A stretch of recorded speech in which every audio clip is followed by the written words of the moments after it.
আমরা একটা কথা পরিষ্কার বলতে চাই, আমাদের এই বাংলাদেশের বর্তমান 2024-এর জুলাই আগস্টের তরুণ যুবক ছাত্র জনতা সমস্ত মানুষ রাস্তায় নেমে ঘোষণা দিয়েছিল দিল্লি না ঢাকা, ঢাকা ঢাকা।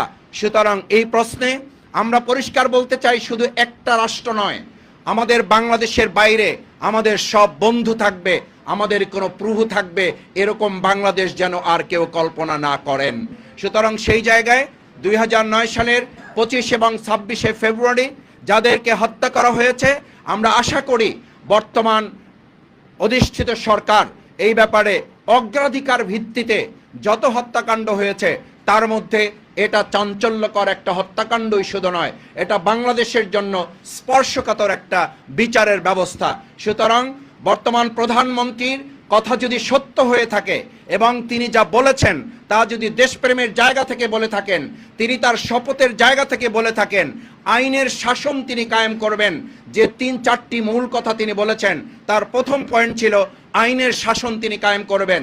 আমাদের বক্তব্য পরিষ্কার, আমরা দেখতে চাই এই 2009 সালের 25 এবং 26শে ফেব্রুয়ারি যে নির্মম এবং নৃশংস মর্মান্তিক হত্যাকাণ্ড সংগঠিত হয়েছে, কম সময়ের ব্যবধানে এই সমস্ত সেনা অফিসারদের পরিবারকে আশ্বস্ত করতে হবে, বিচার নিশ্চিত করতে হবে, বিচারহীনতার সংস্কৃতি থেকে আমাদের বাংলাদেশকে বের করে নিয়ে আসাই হবে আইনের শাসন কায়েমের প্রথম ধাপ।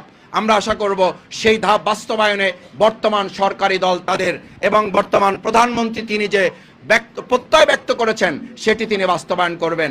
সবশেষ আমি সম্মানিত সুধীমণ্ডলী ভাই এবং বন্ধুগণকে বলতে চাই, আমরা সেদিন লক্ষ্য করেছি মেধাবী, যোগ্য, সৎ, চৌকস নেতৃবৃন্দকে দেখে দেখে তাদেরকে হত্যা করার মধ্য দিয়ে বাংলাদেশকে একটা মেরুদণ্ডহীন বাংলাদেশে পরিণত করার ষড়যন্ত্র করা হয়েছিল।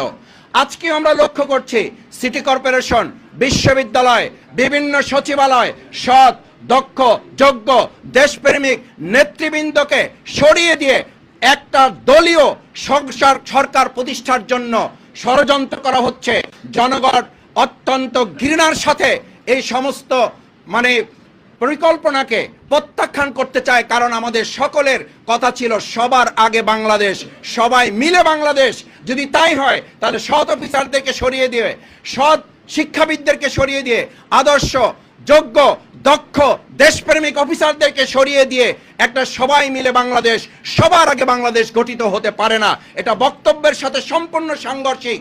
আমি আরেকটা কথা বলে শেষ করতে চাই, আমরা লক্ষ্য করছি আমাদের বিচারের জায়গাগুলো আস্তে আস্তে সংকুচিত করা হচ্ছে। যারা সুন্দর সুষ্ঠু বিচার করছিলেন সেই জায়গাগুলো সরিয়ে দিয়ে দলীয় লোক বসানো হচ্ছে, আপত্তি নাই। কিন্তু এই লোক বসানোর সাথে সাথে একের পর এক বিচারের নামে মামলায় যাদের এজাহারে নাম আছেন, হত্যা মামলার আসামি, তারা এই সরকার প্রতিষ্ঠিত হয়ে যাওয়ার পর কি করে 3 দিনের মাথায়, 4 দিনের মাথায়, 5 দিনের মাথায় তারা জামিন পেয়ে যায়। এটা রীতিমতো জুলাই শহীদদের প্রতি বিশ্বাসঘাতকতা ছাড়া আর কিছু হতে পারে না।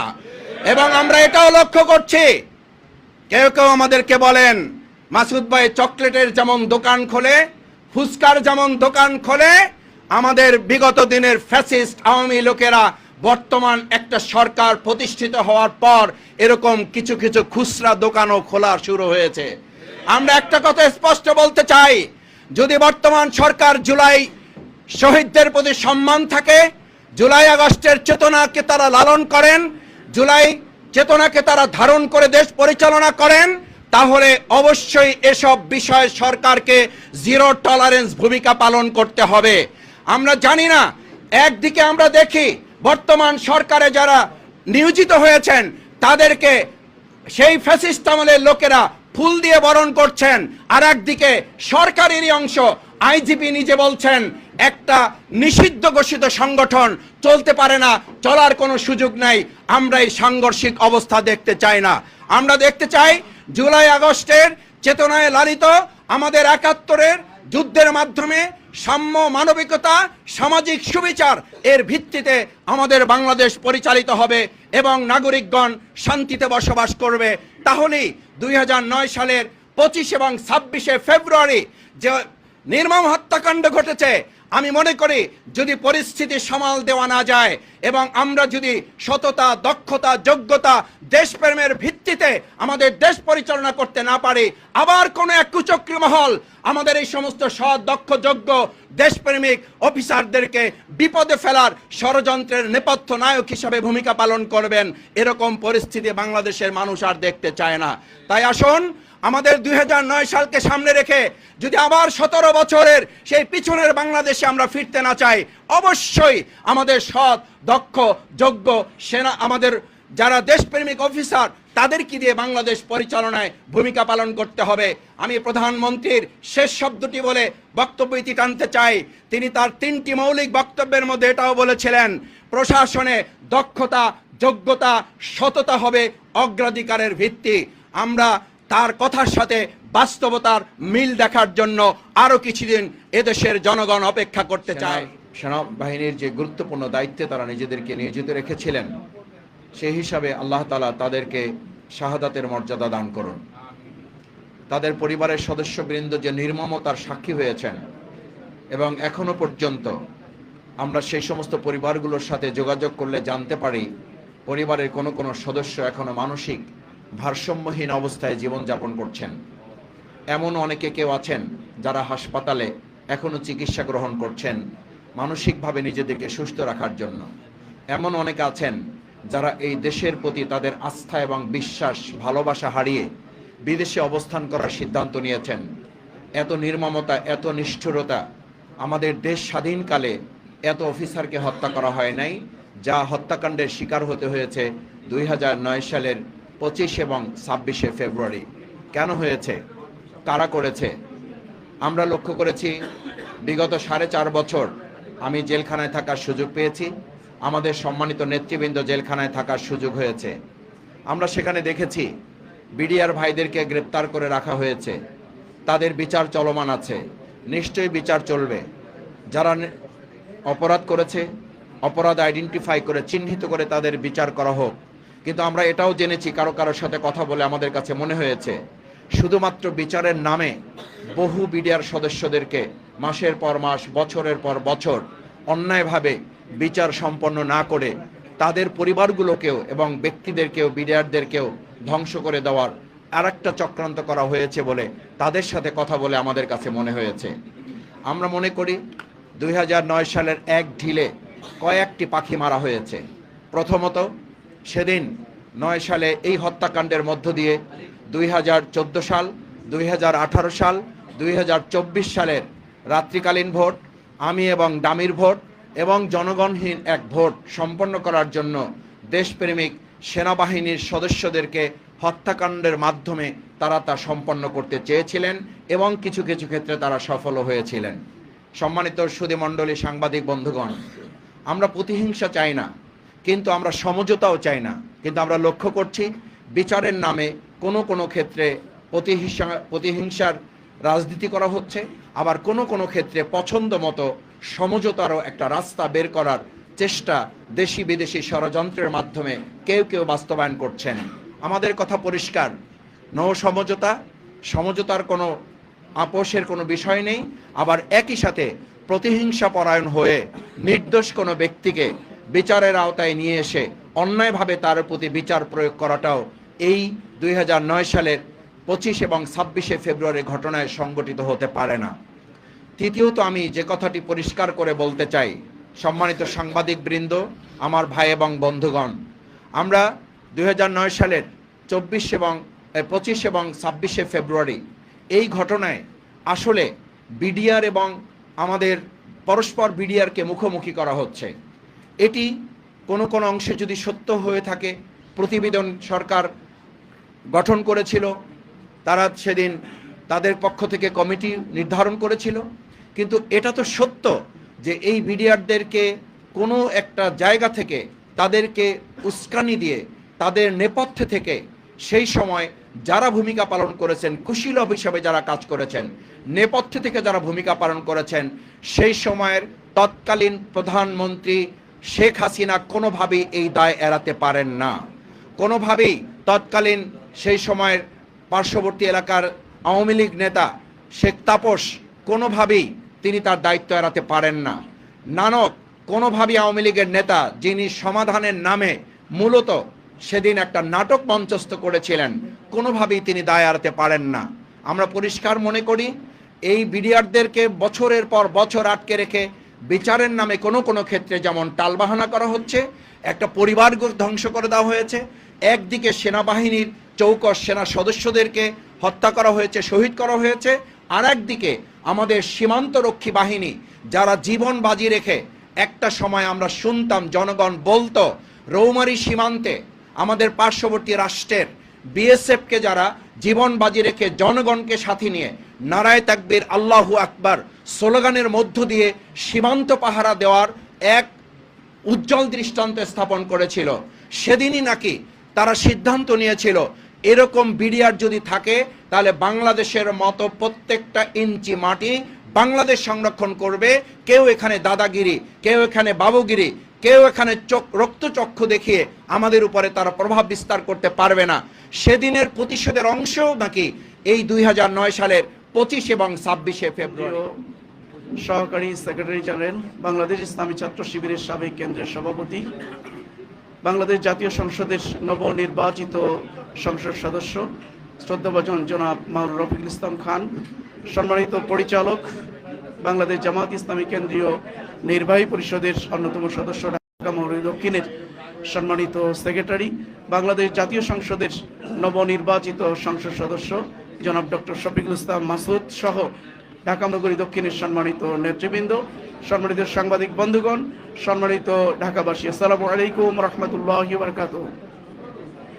2009 সালের 25 এবং 26 ফেব্রুয়ারি বাংলাদেশের ইতিহাসে একটি কালো অধ্যায়।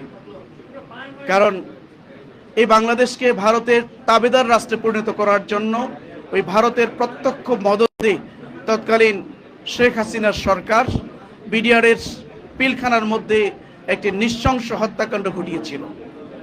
এই ঘটনার মধ্য দিয়ে মূলত তারা দুইটি উদ্দেশ্য হাসিল করতে চেয়েছিল।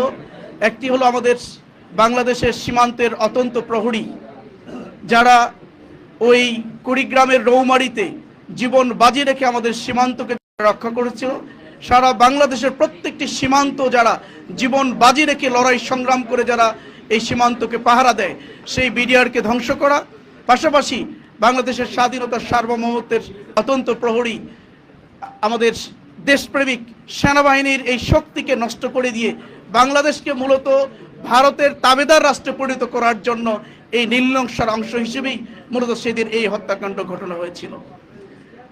আমরা লক্ষ্য করেছি যে এই হত্যাকাণ্ডের পরে আজও পর্যন্ত এই হত্যাকাণ্ডের সুষ্ঠু রহস্য কিন্তু উন্মোচন হয়নি দেশবাসীর সামনে। সেনাবাহিনীর নেতৃত্বে যেই তদন্ত হয়েছিল সেই তদন্ত কিন্তু আজও পর্যন্ত বাংলাদেশের মানুষ সেটি জানতে পারেনি। আর সরকারের গঠিত যে তদন্ত কমিটি সেটি বাংলাদেশের মানুষের সামনে উপস্থাপন করেছে, যেটি এদেশের মানুষ সেটা কখনো মেনে নিতে পারেনি। আজকে আমরা লক্ষ্য করেছি যে 5ই আগস্টের গণঅভ্যুত্থানের মধ্য দিয়ে 16 বছর ধরে যে ভারতের তাবেদারি করা সেই সরকারের পতনের পরে মানুষ 16 মাস ভারতের তাবেদার মুক্ত ছিল। কিন্তু আজকে যে নব গঠিত যে সরকার, তারা আমরা আবারও লক্ষ্য করছি তারা আবারও ভারতের তাবেদারি করার জন্য তারা উঠে পড়ে লেগেছে। আমরা স্পষ্ট করে বলতে চাই, বাংলাদেশের মানুষ আর কোনোদিন ভারতের তাবেদারকে কখনো মেনে নেবে না। প্রয়োজনে 5 আগস্টের মতো আরো 5 আগস্ট ঘটবে, কিন্তু এদেশকে আমরা ভারতের তাবেদার মুক্ত রাখবো ইনশাআল্লাহ। তাই আসুন সম্মানিত ভাইরা আমার, আমরা দেশপ্রেমিক জনতা হিসেবে আমরা চাই যে বিডিআরের যে পিলখানার হত্যাকাণ্ড ঘটেছিল সেই হত্যাকাণ্ডের অরিজিনাল রহস্য উন্মোচন হোক বাংলাদেশের মানুষের সামনে। তাহলে এদেশের মানুষ বুঝতে পারবে যে কারা এই হত্যাকাণ্ডের সাথে সরাসরি জড়িত ছিল। ইনশাআল্লাহ সেদিন সেই রহস্য একদিন অবশ্যই বাংলাদেশের মানুষের সামনে উন্মোচিত হবে। এবং আমরা শহীদদের জন্য দোয়া করি, আল্লাহ রাব্বুল আলামিন তাদের শাহাদাতের সর্বোচ্চ মর্যাদা দান করুন। তাদের শহীদ ফ্যামিলিগুলোর জন্য আমরা দোয়া করি, আল্লাহ রাব্বুল আলামিন তাদেরকে ধৈর্য ধারণ করার তৌফিক দান করুন। সম্মানিত ভাই এবং বন্ধুগণ, এ পর্যায়ে আপনাদের সামনে বক্তব্য পেশ করার জন্য বিনীতভাবে অনুরোধ করছি বাংলাদেশ জামাত ইসলামী কেন্দ্রীয় নির্বাহী পরিষদের অন্যতম সদস্য, ঢাকা মহানগরী দক্ষিণের সম্মানিত সেক্রেটারি, ইসলামী ছাত্র শিবিরের সাবেক কেন্দ্রের সভাপতি, বাংলাদেশ জাতীয় সংসদের নবনির্বাচিত সংসদ সদস্য জনাব ডক্টর শফিকুল ইসলাম মাসুদ এমপি। আসসালামু